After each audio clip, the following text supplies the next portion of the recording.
Want to turn on the Show Tabs feature on your Samsung Galaxy phone? It's useful because it shows visual feedback whenever you touch the screen.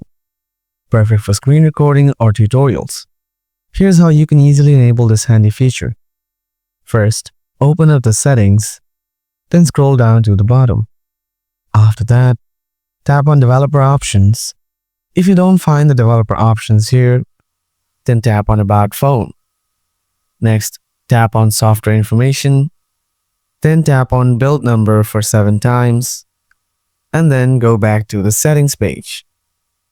Under the About Phone option, here you'll find the developer options.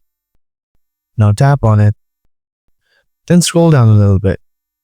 Find the Show Tabs option, and then turn it on. Now drag your finger or tap anywhere. Here you can see a blue circle. This blue circle shows you tabs. And that's how you can turn on Show Tabs on Samsung Galaxy phone. If this video helped you, hit that like button and subscribe for more easy tech tips. Got any questions or thoughts? Drop a comment below. Thanks for watching, and I'll see you in the next one.